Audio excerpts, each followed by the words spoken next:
Apocalipsis, capítulo 3, versículo 7. Vamos a leer la palabra allí. A la gloria de Dios. Padre, Hijo y Espíritu Santo. Dice así la palabra. Escribe al ángel de la iglesia en Filadelfia. Esto dice el santo, el verdadero, el que tiene la llave de David, el que abre y ninguno cierra, y cierra y ninguno abre. Yo conozco tus obras. He aquí que he puesto delante de ti una puerta abierta, la cual nadie puede cerrar. Porque aunque tienes poca fuerza, has guardado mi palabra y no has negado mi nombre. He aquí que yo entrego de la sinagoga de Satanás a los que se dicen ser judíos y no lo son, sino que mienten. Y he aquí que yo haré que vengan y se postren a tus pies y reconozcan que yo te he amado. Por cuanto has guardado la palabra de mi paciencia, yo también te guardaré de la hora de la prueba que ha de venir sobre el mundo entero, para probar a los que moran sobre la tierra. He aquí yo vengo pronto. Retén lo que tienes, para que ninguno tome tu corona. Al que venciere yo le haré columna en el templo de mi Dios, y nunca más saldrá de allí. Y escribiré sobre él el nombre de mi Dios y el nombre de la ciudad de mi Dios, la nueva Jerusalén, la cual desciende del cielo, de mi Dios, y mi nombre nuevo. El que tiene oído, oiga lo que el Espíritu dice a las iglesias. Bendita su palabra. Y ya hemos orado por ella.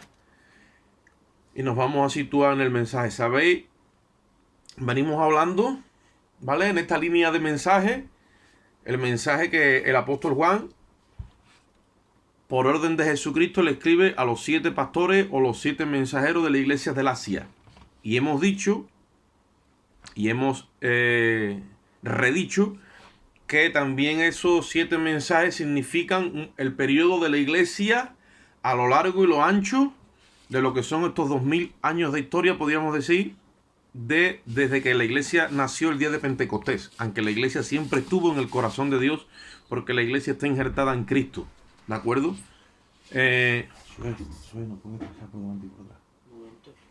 Entonces cuando nosotros vemos eso, hemos venido hablando de fechas también. Hablamos de que la iglesia de lo que es la iglesia de Pérgamo y la iglesia de Tiatira simbolizó en el periodo donde el imperio romano pues perseguía a los cristianos y en ese tiempo pues la iglesia ya estaba como cansada de tanta persecución y se unió al Estado. Eso fue un matrimonio que se hizo ahí, espiritualmente hablando, y hemos dicho que eso fue lo que dio a luz. La unión de la iglesia con el Estado romano dio a luz lo que nosotros conocemos hoy como el Estado Vaticano, ¿vale? El Estado papal. Y ahí se ha erigido una organización en el nombre de Dios, ¿vale? Que Dios nunca la estableció, ni la llamó, ni la puso ahí, pero que ahí la tenemos por causa de que eso es una fusión entre la iglesia de Cristo en su día, que falló, y el Estado romano, que en aquel tiempo era quien gobernaba. Por eso es que la Iglesia Apostólica tiene este título. Ella es Iglesia Católica Apostólica Romana, ¿vale? Ese último título de romano, eso es lo que a nosotros nos lo pone clarísimo, porque la Iglesia de Cristo nada tiene que ver con Roma, ni que la sede esté en Roma, ni con el Estado Vaticano. Todo eso ya sabemos nosotros qué es lo que simboliza y lo que significa, y ahí está. Ahí están ellos con su sede. La iglesia de Tiatira fue la iglesia a la que simbolizó más esta persona en la persona de Jezabel. Estuvimos hablando espiritualmente de todo aquello. Y después vino la época de la Reforma, que simbolizaba a la iglesia de Sardis. Que la iglesia de la Reforma, entre comillas, empezó como un resurgir del movimiento evangélico. ¿Y qué es lo que sucedió? Que como no tomaron en cuenta el bautismo del Espíritu Santo, se quedó en una iglesia que tenía nombre de que vive, pero que estaba muerta.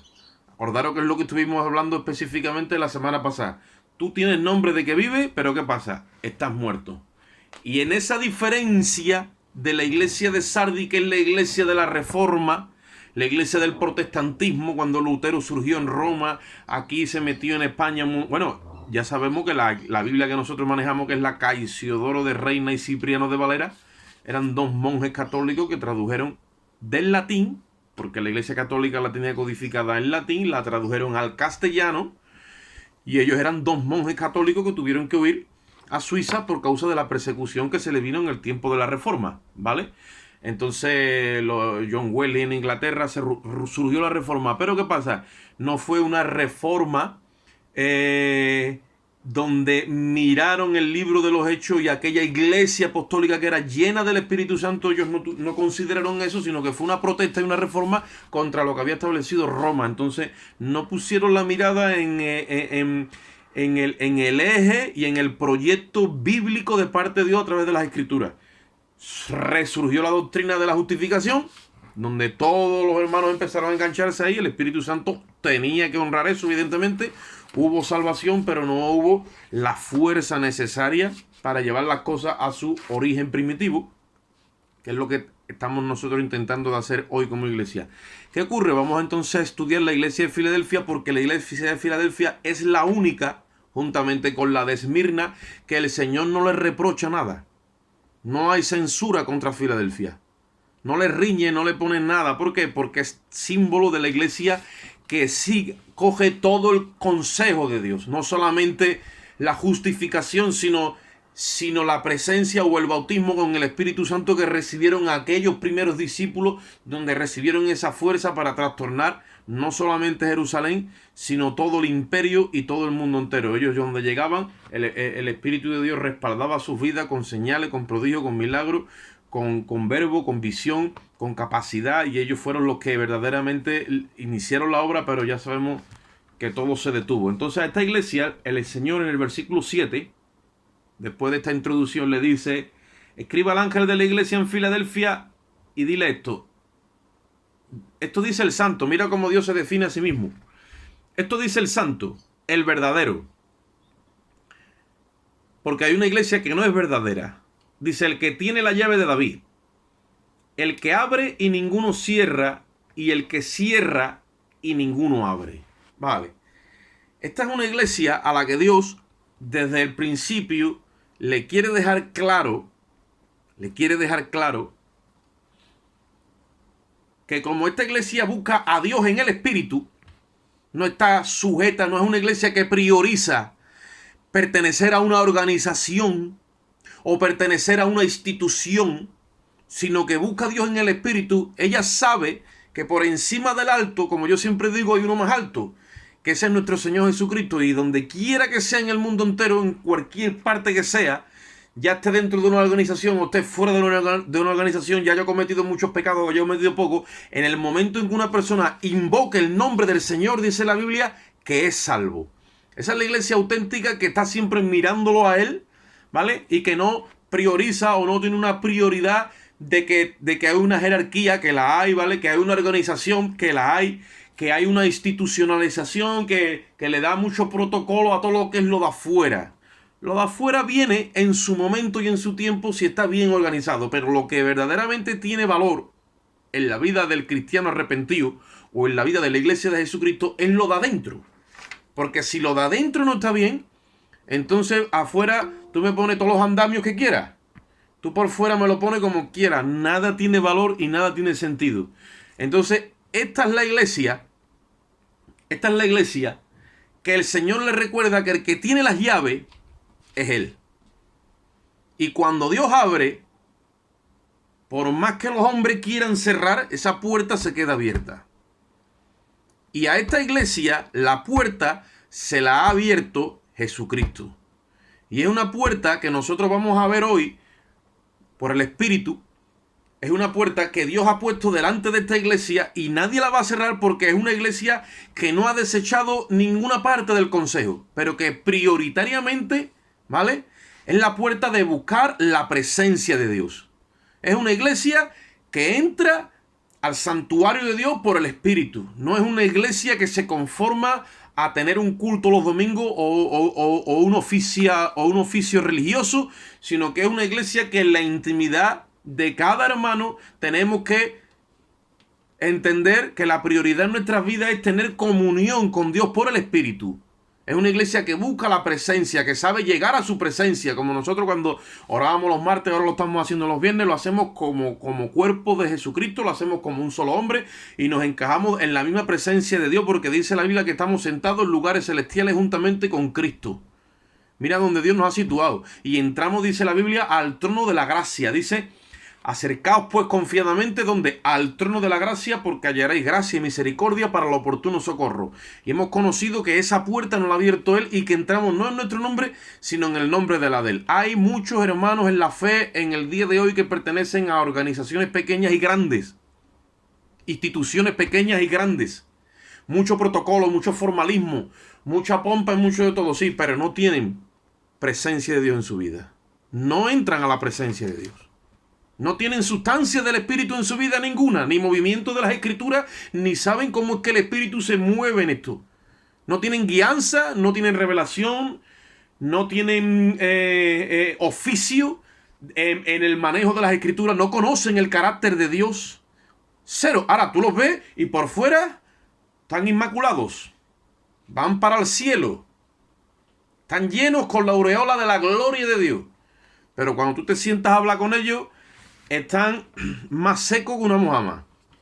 Te hablan de todo menos de Jesucristo. Entonces, ¿de qué se trata esto? Esta es la iglesia que por fuera, la apariencia que tenga, Dios no la mira. Porque Dios sabe que dentro del corazón hay sustancia de Dios. Hay oración, hay comunión, hay intimidad, hay palabra.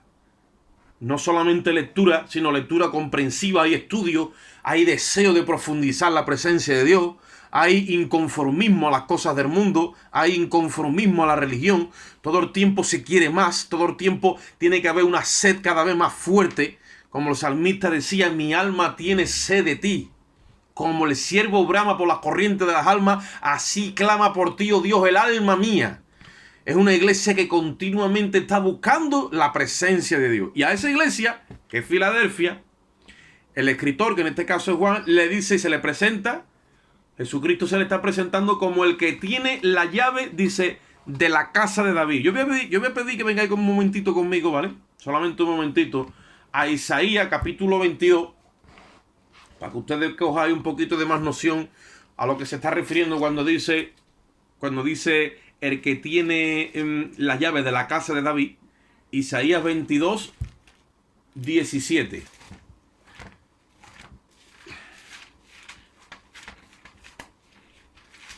Isaías 22, 17.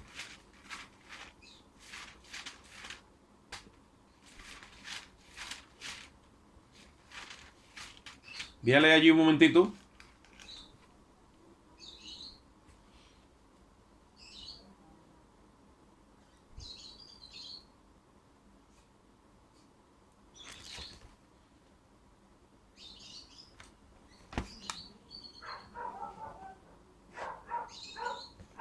Dice así la palabra: he aquí que Jehová te transportará en duro cautiverio y de cierto te cubrirá el rostro.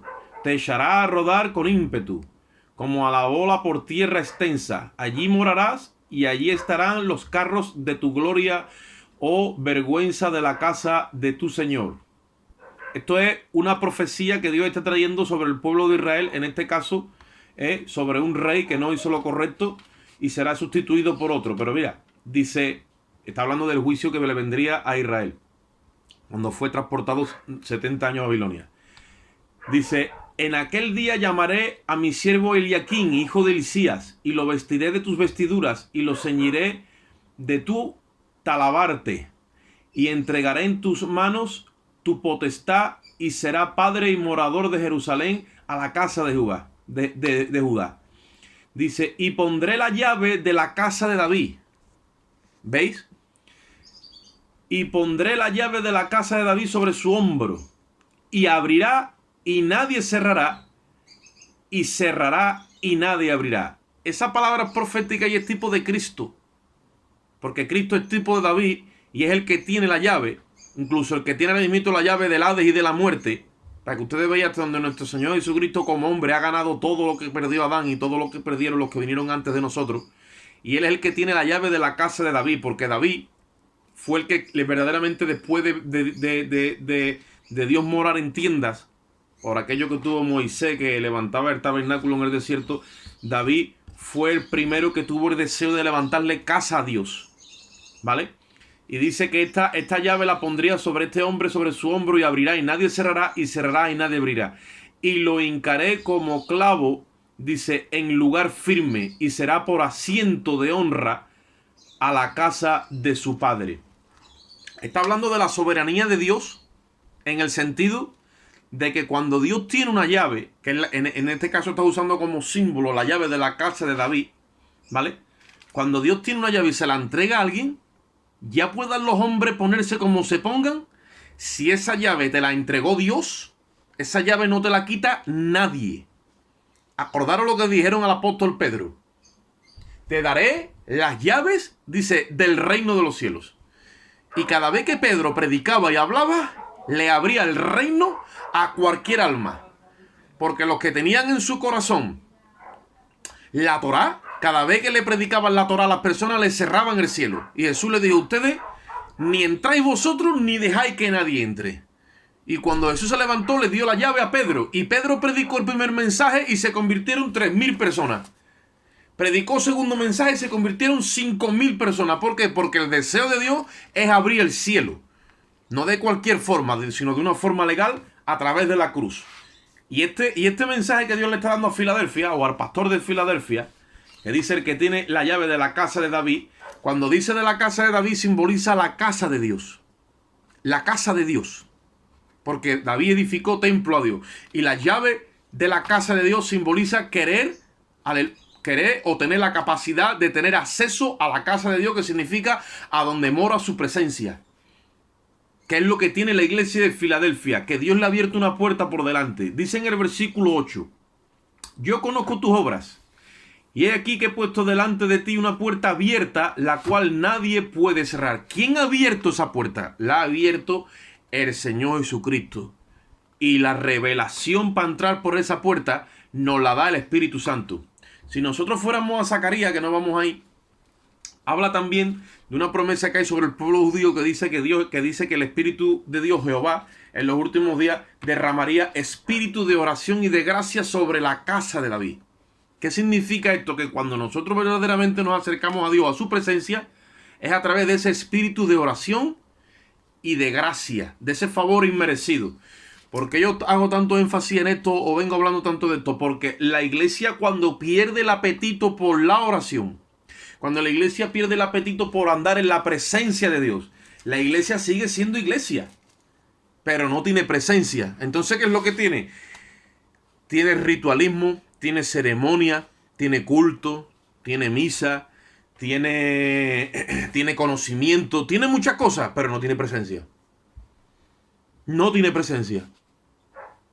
Por eso es que muchas veces no andamos en esa revelación a la cual Dios nos quiere llevar, porque cuando Él ilumina los ojos de nuestro entendimiento, estamos continuamente en un proceso de revelación en vivo y en directo a tiempo real, y ahí es donde Dios tiene la palabra viva en nosotros, y ese deseo, ¿vale? Ese deseo vivo que estamos continuamente con Él. Por eso cuando vemos que una persona está en aflicción, le ofrecemos el evangelio, le ponemos la oportunidad de orar por ella. Hay una persona que tiene enfermedad, oramos por ella. Estamos continuamente en ese mecanismo vivo donde Dios continuamente está ofreciendo recursos, porque la persona en sí ya vive en la presencia de Dios.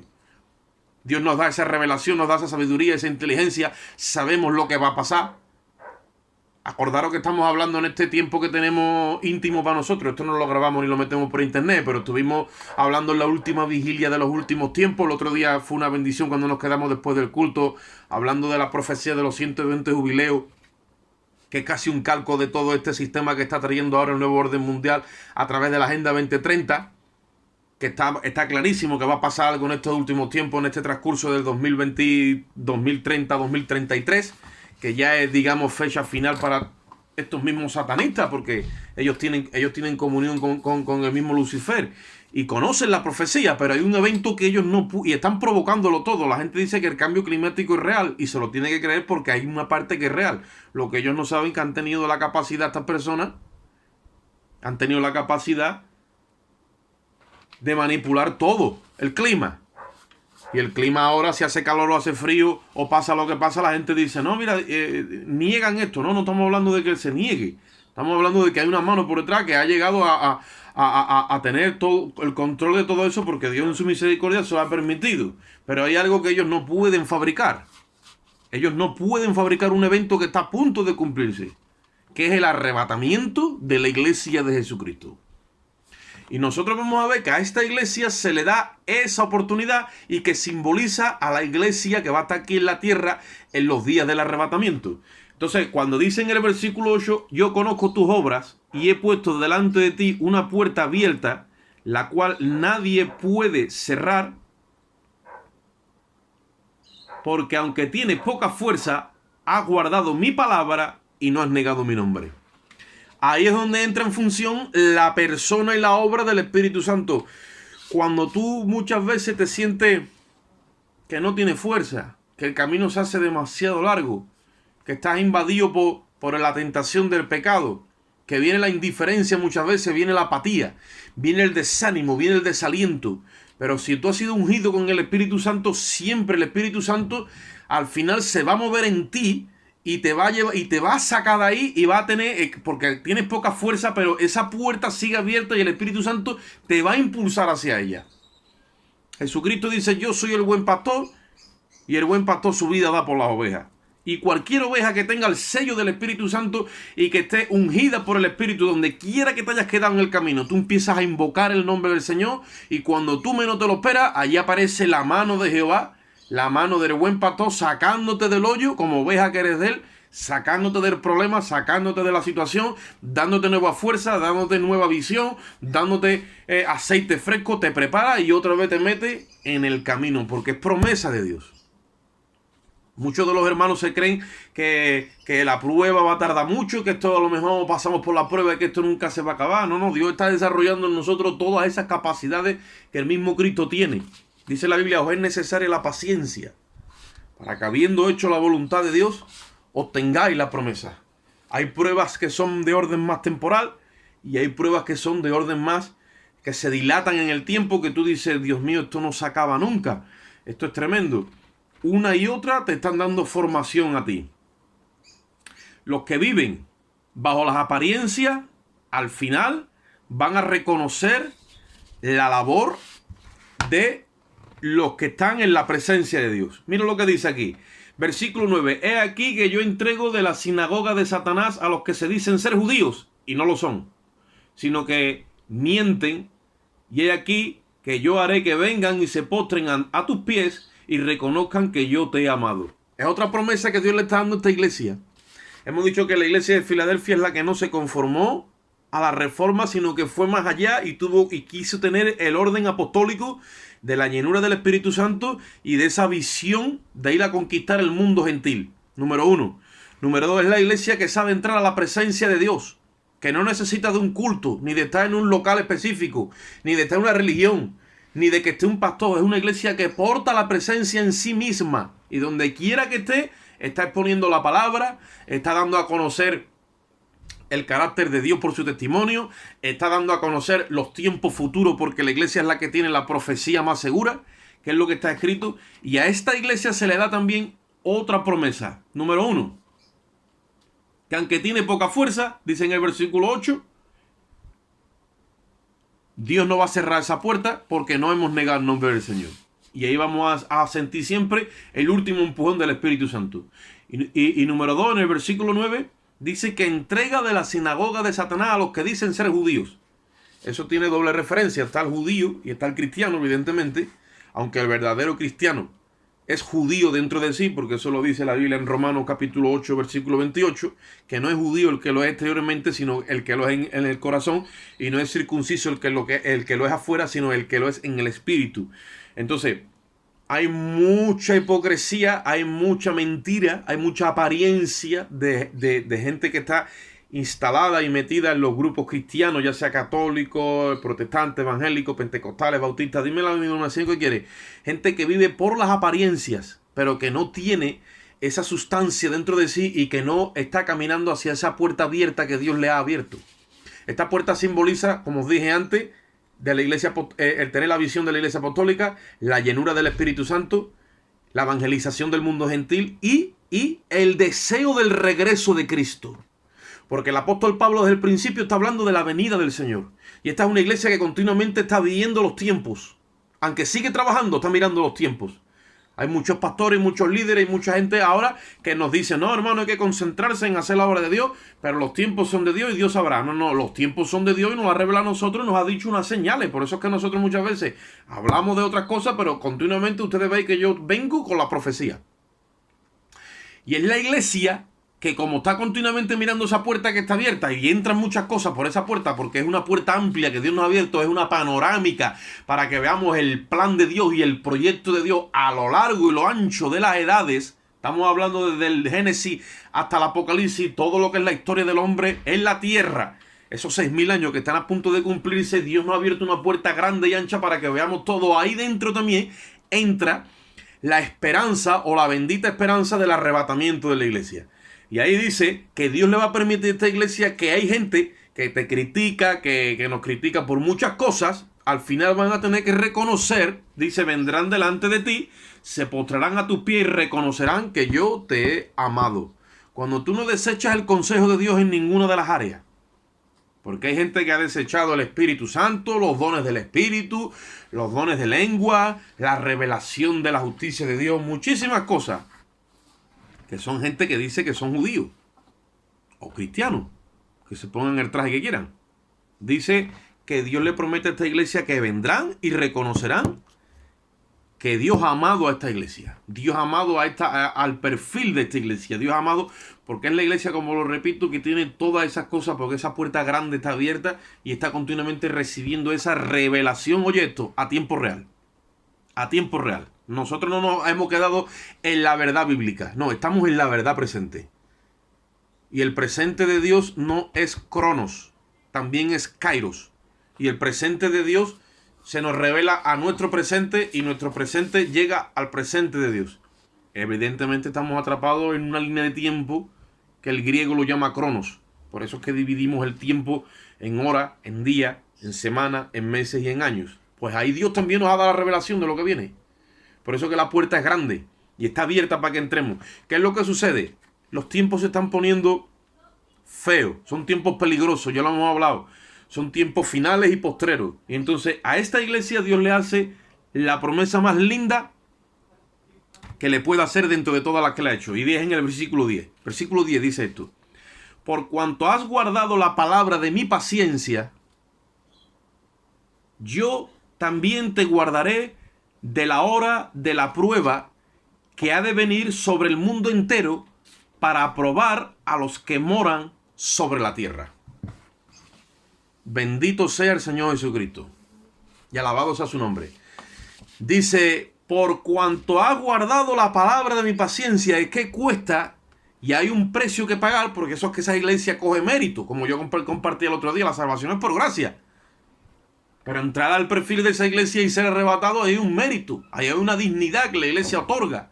Acordaros que os citaba yo el otro día el versículo ese donde Jesús dice, mirad por vosotros mismos, que vuestros corazones no se llenen de glotonería y de embriaguez, y venga de repente sobre vosotros aquel día, dice, porque como un lazo vendrá sobre todos los moradores de la tierra. Entonces dice, erguid vuestras cabezas, que significa levantar vuestras cabezas, dice, para que seáis dignos de escapar de todas estas cosas que han de sobrevenir. Hay un día establecido por Dios que la iglesia no tiene la revelación de ese día, porque dice la Biblia que el día y la hora nadie lo sabe. Pero sí que tiene la iglesia la revelación de ¿qué? De los tiempos, de las señales. Y entonces, como estamos viendo los tiempos y las señales, ya es hora de ¿qué? De levantar la cabeza y le tenéis la erguida. Porque nuestro Salvador no va a venir, como dijo en Mateo 24, cuando os digan, ahí está el Cristo en los desiertos, no salgáis, ahí están los aposentos, no vayáis. ¿Él de dónde viene? Él viene de arriba. Dice que como el rayo de luz que sale del oriente y se pone en el occidente, así será la venida de nuestro Señor. El día del arrebatamiento, esa es la puerta. Ahora, ¿qué sucede? Dice la Biblia que Él también nos guardará. Sabemos que la palabra que emplea la Biblia es venir y arrebatar, harpazo, viene, se lleva a la iglesia y la guarda. Y hemos dicho ya, y venimos hablando, en el tiempo que tenemos reservado para nosotros, venimos hablando de que Dios la va a guardar, ¿dónde? Hemos visto versículos donde dice en sus aposentos, en sus atrios, en su lugar íntimo. Sabemos que la morada de Dios en la tierra es la iglesia, pero que es un cuerpo místico espiritual que está esparcido sobre el mundo entero como la sal, intentando darle sabor a la tierra y guardándola y preservándola. Cuando la iglesia sea quitada, que es la luz de este mundo, cuando la iglesia sea sacada de este mundo en un abrir y cerrar de ojos, cuando se vaya a la iglesia es que se cumple esa palabra. Dice, yo te guardaré de la hora de la prueba que ha de venir sobre el mundo entero. Hemos discutido que si la prueba viene al mundo entero, Dios no tiene que sacar del mundo. Y hemos visto por pasajes bíblicos que cuando vino el juicio sobre Sodoma y Gomorra, que es una de las señales que nosotros tenemos muy pendiente, que es lo que hoy se le llama el movimiento o el lobby de los colectivos LGTBI, que es una imposición de inmoralidad a la humanidad. Sabemos que esto no es ni aquí ni allí, esto es en el mundo entero, ¿vale? En una intensa y continua provocación a Dios, lo mismo que sucedió en los días de Lot. ¿Qué hizo Dios?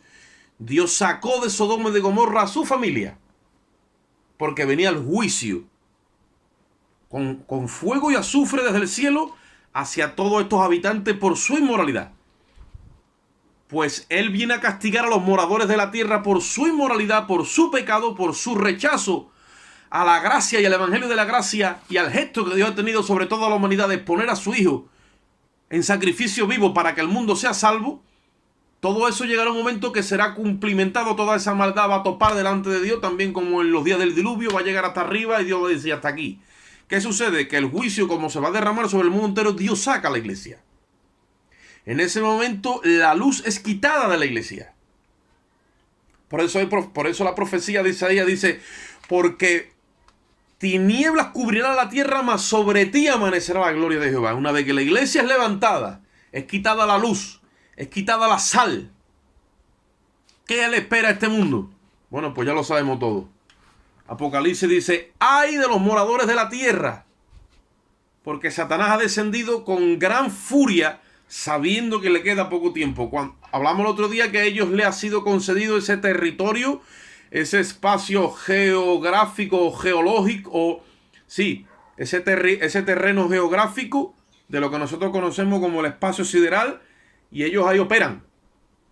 Pero cuando la iglesia sea sacada, entonces que ellos pueden operar literalmente en este primer cielo que es la atmósfera y toda la humanidad. ¿Y qué es lo que le sucede a esta iglesia? Que Dios le da la dicha, le da la promesa, le da la esperanza, que cuando llegue el momento específico de esa hora, que nadie sabe, ella será quitada. No dice que va a ser quitada del mundo de la iglesia católica, no dice que va a ser quitada del mundo de la iglesia evangélica, ni dice que es la iglesia de Filadelfia, no, le está escribiendo a creyentes que tienen dentro de sí la presencia de Dios, que tienen dentro de sí el sello del Espíritu Santo con el cual fueron sellados, como dice la Biblia, para el día de la redención, que tienen dentro de sí la revelación, que está todo aquí plasmado, porque en el nuevo pacto no hay papeles, sino lo que hay es revelación en este 3D, porque somos tablas de carne donde Dios ha escrito su ley en nuestra mente y en nuestros corazones. Y somos cartas escritas, dice la Biblia, leídas por todos los hombres.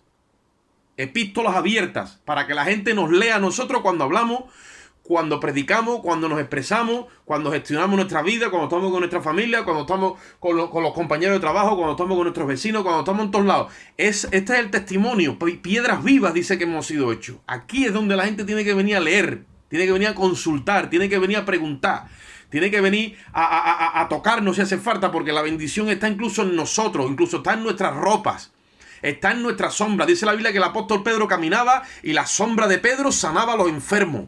Toda esa gloria está sobre cada hijo de Dios que está lleno y ungido por el Espíritu Santo. Pues a esa iglesia Dios le hace la bendita promesa de la esperanza del arrebatamiento. Y dice, yo también te guardaré de la hora que ha de venir sobre el mundo entero, para aprobar a los que moran sobre la tierra. Viene una prueba terrible.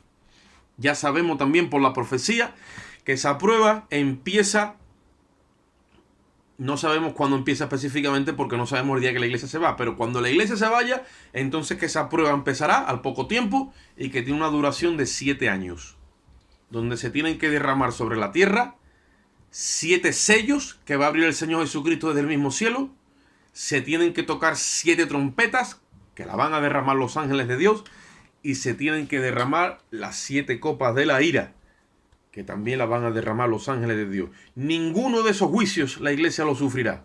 ¿Por qué? Porque la iglesia se ha acogido por medio de la fe al juicio del Calvario, donde Dios derramó toda su ira sobre el Hijo, dice la palabra, para justificar esa condena que teníamos sobre nuestra vida, para sanar ese corazón inmoral que teníamos para con Él y para limpiar todo lo que es la vida del ser humano. Y la gente al día de hoy ignorantemente no sabe lo que pasó en el Calvario, ni tiene ni idea de lo que significa eso. Eso es Dios cobrándose el pecado de toda la humanidad en el Calvario. Si no nos acogemos a ese juicio, donde Cristo toma nuestro lugar, como yo le tuve que compartir el otro día a una persona, y nos sustituye, y él paga y se hace culpable por nosotros, y recibe él el golpe de la ira de Dios. Si no nos acogemos a ese juicio, entonces tendremos que ir nosotros mismos a juicio, representándonos a nosotros mismos. Si nos cogen la tierra, lo pagaremos en la tierra. Y si no, como está escrito en Hebreos 9:27, que está escrito para los hombres y está establecido que mueran una sola vez, después de esto el juicio. Entonces, en el gran trono blanco es donde la gente se le buscarán los libros, dice la Biblia, en el libro de la vida, y al no ser hallado y sus obras permanecer delante de Dios, dice que serán echados al lago de fuego y de azufre. Nada de esto lo tiene por qué sufrir la iglesia, porque Cristo se ha ofrecido por ella. De tal manera amó Dios al mundo, dice Juan 3:16, que ha dado a su Hijo, para que quien en él crea no se pierda, mas tenga vida eterna. Ahí estamos nosotros como iglesia. Entonces, todas estas iglesias que venimos estudiando, la que tiene el perfil más parecido a la iglesia de nuestros tiempos, que se va en el arrebatamiento, es Filadelfia. Y la semana que viene, si Dios lo permite, llegamos, vamos a ver que la iglesia de este tiempo, que tiene el perfil más parecido a la iglesia que está viviendo también estos tiempos, pero que no se queda, es la de la Odisea. Una representa a las 5 vírgenes sensatas y otra representa a las 5 vírgenes insensatas.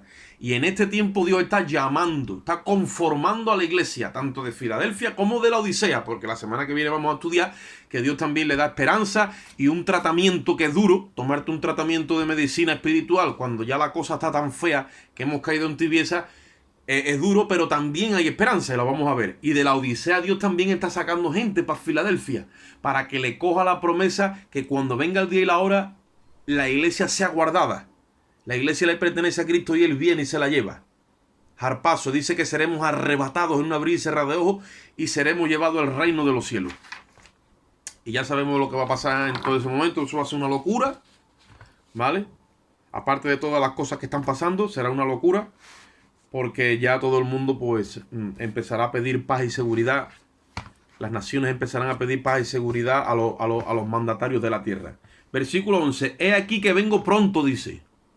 ¿Cuándo viene? Pronto.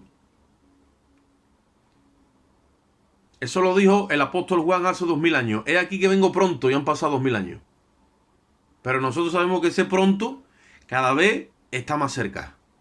Ya ha cogido todo un nivel, ha cogido toda una dimensión, ha cogido todo un color, que el que no sepa distinguir los tiempos y discernirlos por el Espíritu es porque está muy ciego.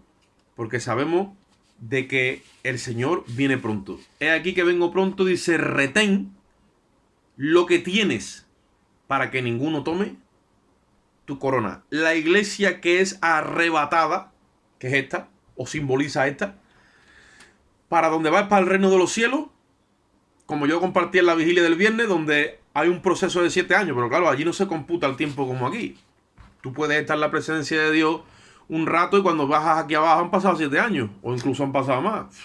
El tiempo allí no es como aquí, aquello es un kairos. Aquello es terrible, es impresionante. Dios no tiene que revestir un cuerpo nuevo. Pero dice, retén lo que tiene para que nadie tome tu corona. Número 1, lo que hemos recibido, que es todas las cosas que estamos hablando hoy, incluso muchas de ellas que a lo mejor mi mente no me da, pero claro, ahí es donde hay que retener. En mantenernos en llevar una vida en el Espíritu. Darle seriedad a las cosas de Dios.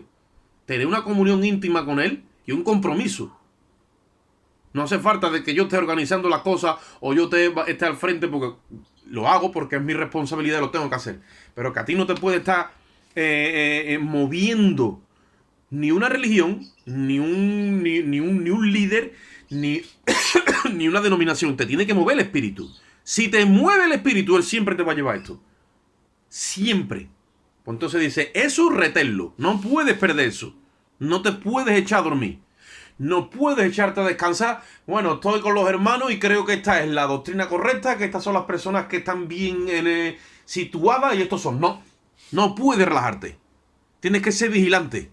Tienes que velar y tienes que estar continuamente buscando dentro de ti. Lo que a Dios no le agrada, que Dios lo saque. Límpiame con hisopo, le decía el salmista, y seré más blanco que la nieve. El hisopo, ¿sabéis qué es lo que es? El estropajo que se usaba en aquel tiempo. Eso te pega un par de viajes y no veas cómo te deja, ¿sabes? Te deja limpio, pero de verdad. Y arañado. Eso se lleva todo lo que coja. Eso no distingue. No tiene delicadeza, pero a lo que yo voy. Lo que tenemos, hay que retenerlo, como sea. Y lo que hayamos perdido, hay que recuperarlo.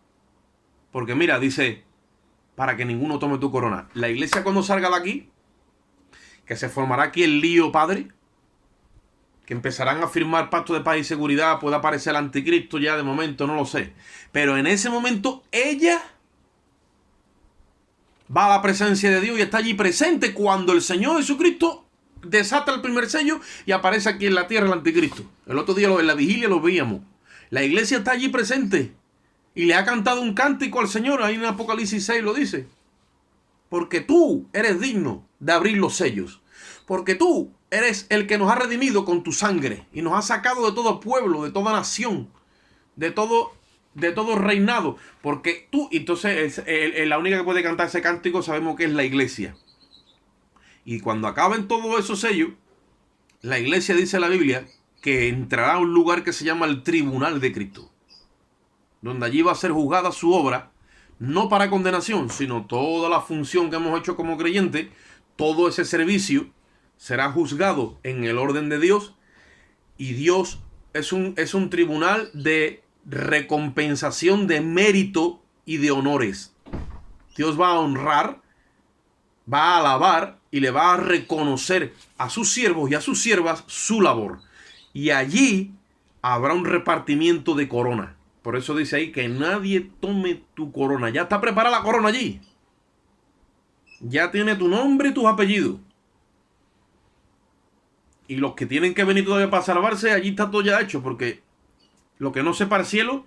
Pero mira la promesa. Retén lo que tiene, que ninguno tome tu corona. ¿Por qué dice que ninguno tome tu corona? ¿Alguien puede tomar tu corona? Bueno, si no retenemos lo que tenemos. O como hablamos la semana pasada de la iglesia de Sardis. Al que venciere, yo no borraré su nombre, dice del libro de la vida. Ah, pero ¿se puede ser borrar el nombre? Bueno, si cogemos en medio de todo esto y nos echamos en una butaca a verlas venir, como dijo aquel, pues cada uno va a ser responsable de sus actos. Está claro que nosotros tenemos puesta la confianza en Cristo y en sus méritos, pero tenemos el Espíritu Santo en nosotros que está continuamente orando. No hay excusa a lo solo de Dios. Dice en el versículo 12, al que venciere, yo lo haré columna, dice, en el templo de mi Dios. Y nunca más saldrá de allí. Y dice, bueno, ¿y ahora qué pasa? ¿Que me van a dejar allí preso en la casa de Dios? No, es algo simbólico hablando, ¿no? Porque el templo de Dios evidentemente está arriba, pero ese templo va descendiendo un día, que ahora lo vamos a ver, que es la nueva Jerusalén que desciende del cielo. Pero la columna simboliza poder, autoridad, dominio, sostén en lo que es una edificación. Y la iglesia que verdaderamente ha batallado, no ha negado el nombre, ha guardado la palabra de su paciencia, ha estado ahí continuamente siempre mirando esa puerta abierta, estos creyentes se verán como gente que ha estado sosteniendo la obra de Dios, no la ha vendido nunca, no ha retrocedido, han sido columnas ahí en la obra de Dios, en el diseño de Dios, y en ese día recibirán, claro que sí, esos méritos, esos honores de parte de Dios. Y dice la palabra de Dios, dice que escribirá el nombre sobre él el nombre de Dios y el nombre de la ciudad de mi Dios. O sea, el nombre de Dios estará escrito sobre estas personas y el nombre de la ciudad de mi Dios, que es la nueva Jerusalén, que desciende de lo alto, y el nombre de Dios nuevo. Fíjate tú cómo Dios honra, cómo Dios sella y cómo Dios nos va a tatuar por toda la eternidad. Ahora, mira cómo el anticristo cuando venga, como es un imitador, él va a querer sellar y tatuar a la humanidad.